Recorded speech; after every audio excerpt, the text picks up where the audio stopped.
لیکن فرق یہ ہے کہ اس وقت ہمارے جو صدر تھے وہ نالائق تھے، جو اب ہمارا صدر ہے وہ بڑا لائق ہے اور وہ قومی سلامتی کے اہداف کو حاصل کرنا جانتا ہے۔ یعنی کہ پہلے جو بش تھا وہ نالائق تھا، پھر اوباما آیا وہ بھی بڑا نالائق تھا، پھر اس کے بعد بائیڈن صاحب آئے وہ بھی بڑے نالائق تھے، وہ بھی پنگے کرتے تھے آ کے مڈل ایسٹ کے اندر، لیکن وہ بڑے نالائق تھے۔ اب پنگا جو ہے وہ ٹرمپ نے بھی کر دیا، لیکن ٹرمپ بڑا لائق، یعنی کہ یہ پتہ نہیں اب کون سے پاپڑ بیچنے کی کوشش کر رہے ہیں امریکہ کی عوام کو۔ امریکہ کی عوام بھی اب احتجاج کرنا شروع ہو گئی ہے، انہوں نے بھی پوچھنا شروع کر دیا کہ بھئی ہم نے تو ووٹ دیا تھا کہ آپ دنیا کے اندر پنگے نہیں کریں گے، لڑائیاں نہیں لڑیں گے، کسی کی جنگ کا حصہ نہیں بنیں گے، تو یہ آپ کیا کر رہے ہیں، یہ آپ کس طرف چل رہے ہیں؟ اور ایران کے اوپر حملہ کرنے سے پہلے امریکہ کی کانگریس سے بھی اجازت نہیں لی ڈونلڈ ٹرمپ نے، اور وہاں پر یہ بات کی جا رہی ہے کہ بھئی یہ کام ڈونلڈ ٹرمپ نے غیر قانونی کیا ہے۔ آگے آ جائیں جی، ایران کے سفیر نے پاکستان کے اندر ایک انتہائی اہم پریس کانفرنس کی ہے، اور اس پریس کانفرنس کے اندر انہوں نے کہا ہے کہ پاکستان کی حکومت نے جو نامزد کیا ہے ڈونلڈ ٹرمپ کو ان کو نوبل انعام دیا جائے، انہوں نے کہا کہ یہ تاریخی طور پر عجیب ہے۔ اب یہ ایران کے سفیر پاکستان کے اندر بیٹھ کر بات کر رہے ہیں۔ ایران کے ایک صحافی ہیں، انہوں نے کہا کہ پاکستان کی عوام جس شدت کے ساتھ ایران کے ساتھ کھڑے ہیں، ایرانی پارلیمنٹ نے بھی پاکستان کی عوام کو اپریشیٹ کیا ہے۔ انہوں نے کہا کہ ٹرمپ کی نوبل انعام کی نامزدگی کے بعد ایرانی عوام پاکستان کی حکومت سے تھوڑا ناراض ضرور ہوئی ہے کہ ٹرمپ کو کیوں نوبل انعام کے لیے نامزد کیا گیا ہے۔ آگے آجائیں، ملیحہ لودھی، انہوں نے کہا کہ ہماری حکومت کو معافی مانگنی چاہیے کہ انہوں نے ٹرمپ جیسے شخص کو امن کے نوبل انعام کے لیے نامزد کیا ہے۔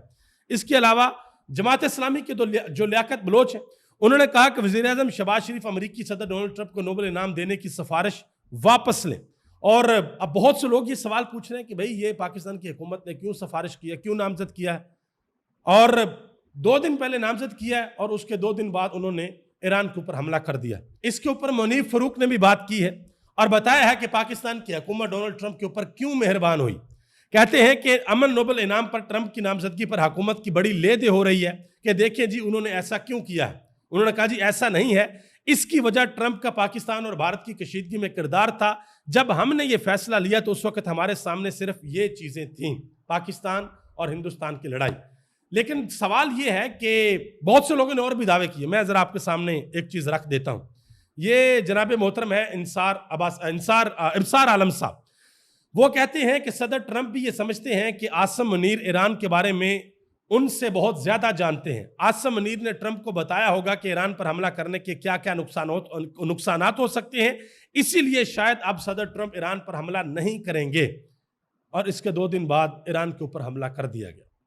تو یہ بہت سے لوگوں کا اندازہ تھا کہ بھئی ہمارے فیلڈ مارشل کی ملاقات ہوئی ہے اور ڈونلڈ ٹرمپ نے کہہ دیا ہے کہ بھئی ایران کو یہ ہم سے زیادہ جانتے ہیں، بہت زیادہ جانتے ہیں، لیکن انہوں نے یہ بھی کہا تھا کہ یہ ایران کے معاملات پر ہم سے متفق ہے، اور 2 دن بعد انہوں نے ایران کے اوپر حملہ کر دیا۔ اب پاکستان کے اندر لوگ یہ بھی پوچھ رہے ہیں کہ بھئی کیا پاکستان کی حکومت متفق ہے، پاکستان کی جو مقتدر ہے وہ متفق ہے ڈونلڈ ٹرمپ کے ساتھ ایران والے معاملے پہ؟ یہ بھی لوگ سوال پوچھ رہے ہیں۔ حامد میر نے اس کے اوپر ایک بڑی اہم بات کی، کہتے ہیں کہ ٹرمپ نے جس لا قانونیت کو فروغ دیا ہے وہ بھارت کی حوصلہ افزائی کا باعث بنے گی۔ پاکستان نے خطے کو نئی جنگ سے بچانا ہے اور بھارتی سازشوں کا مقابلہ بھی کرنا ہے۔ نیتن یاہو کا دوست پاکستان کا دوست نہیں ہو سکتا۔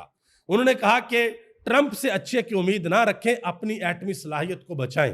یہ انہوں نے بڑی معنی خیز بات کی ہے۔ مزید انہوں نے کہا کہ امریکہ کی فوجی طاقت سے کسی کو انکار نہیں، لیکن ماضی قریب میں امریکہ نے کوئی بڑی جنگ نہیں جیتی، چاہے وہ ویتنام کی جنگ ہو یا افغانستان کی جنگ ہو۔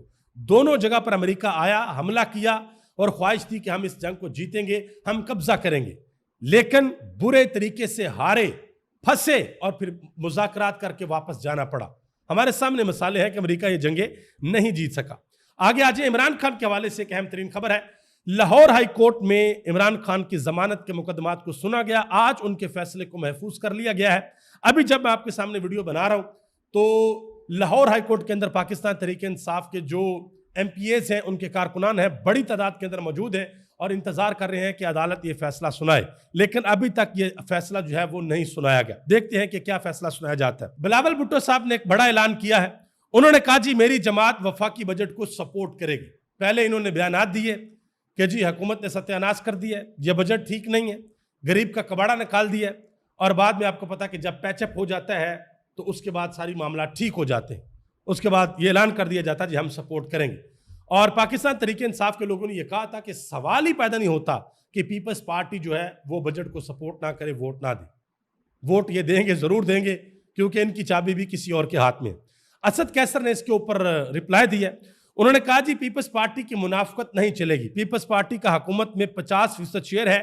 ایک طرف بلاول بجٹ کو سپورٹ کرتا ہے، دوسری طرف کہتا ہے کہ کسان تباہ ہو گئے ہیں. بلاول کنفیوز ہے، سمجھتا ہے کہ انگلش بول کر لیڈر بن جائے گا. ایسا نہیں ہوتا. شاہد اسلم صاحب انہوں نے ایک بہت بڑا انکشاف کیا جی.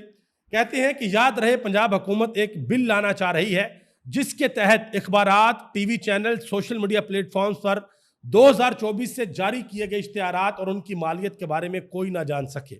اگر سب کچھ شفافیت کے تحت ہوا تھا تو پھر چھپانے کا کیا مطلب ہے. اور ایک بہت بڑی خبر بریک کی گئی ہے پنجاب کے حوالے سے. کہا گیا ہے کہ پنجاب کے اندر 10 خرب روپے کی بے ضابطگیاں کی گئی ہیں، یعنی کہ 2 نمبریاں کی گئی ہیں. اب آپ اندازہ لگا لیں، یہ کہا جاتا تھا کہ بھائی سب کچھ ٹھیک چل رہا ہے. سمینہ پاشا نے اس کے اوپر بات کی ہے. انہوں نے کہا کہ ابھی کل ہی کوئی انتہائی سینئر صحافی تجزیہ کار یہ کہہ رہا تھا کہ اس حکومت کا کوئی مالی سکینڈل سامنے نہیں آیا. انہوں نے کہا کہ اسٹیبلشمنٹ بڑی خوش ہے، Maryam Nawaz prime minister material ہے. انہوں نے کہا جی آج یقین ہو گیا کہ اس حکومت میں جتنا بڑا چور ہے اتنے بڑے عہدے کے اوپر فائز ہے. ابھی تک اتنا ہی. آپ سب کا بہت بہت شکریہ. پاکستان زندہ باد. پاکستان کے 24 کروڑ عوام پائندہ باد.